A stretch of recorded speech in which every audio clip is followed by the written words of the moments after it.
Yeah! Jodie Whitaker is the 13th Doctor Who. Yes, the 13th Time Lord is a woman, Jodie Whitaker. And that is incredible. I have to, before I get into who Jodie is, just take you back a few years before Peter Capaldi was named and let everybody down because there was a hue and cry, first for a black Doctor Who, and then others chimed in and thought, well, what about a woman? And then there was this kind of, battle about which class of non-represented person should be the next Time Lord, right? And David Harewood was floated by a number of people as the person who may be the next Time Lord. But of course it didn't happen, and then out of, quite frankly, left field came Peter Capaldi. And we were all kind of like, yeah, but, salute you, Mr. Capaldi, and all that, and thank you for being the 12th Time Lord and all that. But then this time, I think because of so many other concerns in the world, the matter of who the next Time Lord would be didn't make it to the top Twitter trends. About 4 years ago, I believe, this was a top Twitter trend. Harewood's name was at the top. Doctor Who 12 was at the top. Hashtag Doctor Who 12. I mean, all these different topic keywords had reached the top of worldwide, not localized, worldwide Twitter trends. Okay? Huge discussion. Enormous discussion. And then toward the end of the discussion, the idea that Doctor Who should be female was floated. And while it was never objected at all, thankfully, it didn't really hit, okay? Now today, we have a different climate.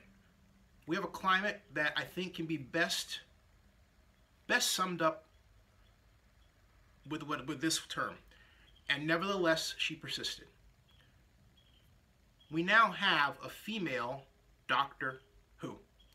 For those of you who don't understand the significance of Doctor Who in not just British, but also worldwide television culture, Doctor Who goes back to, wow, almost the 1940s as a character. And Doctor Who established for many the idea of thinking of timing, going into time travel, going to different places, in time travel, and thinking about alien beings and races and how to deal with different situations and people that really don't look like you. That really is the undercurrent of Doctor Who. And I started watching Doctor Who when I was 7 in Chicago.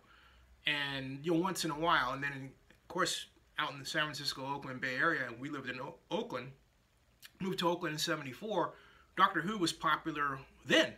Not quite as popular as Star Trek. Just, but nonetheless popular, had a cult following which only grew through the years. So it was right up there with Monty Python. And so by the end of the 70s. So I'm giving you an arc of change in the popularity of Doctor Who from my perspective. Of course, those of you watching, I'd love to hear your perspectives as well. That's what this is all about, right? But I digress. Jodie Whitaker. What's she all about? Well, first of all, she was born Jodie Auckland in Huddersfield, West Yorkshire, England, in 1982. She's best known from the perspective of entertainment for her role as Sam in Attack the Block, the famous cult movie, science fiction movie where a group of teenagers defends their block from an alien invasion. The person best known today who is part of the cast for Attack the Block is none other than Finn from Star Wars, the latest Star Wars trilogy. Star Wars Episode 7, the upcoming Episode 8, and what will be Episode 9. Jodie Whitaker played with John Boyega in Attack the Block. She's made several other motion pictures since then and television appearances since then, leading up to present day. But this, being named Doctor Who, is the biggest achievement of her life and arguably one of the biggest achievements in international entertainment culture in our history. It is that big. Jodie Whitaker is the 13th Doctor Who. Congratulations to Jodie Whitaker, and also congratulations to the producers and cast of Doctor Who, whose consistent forward thinking made this possible.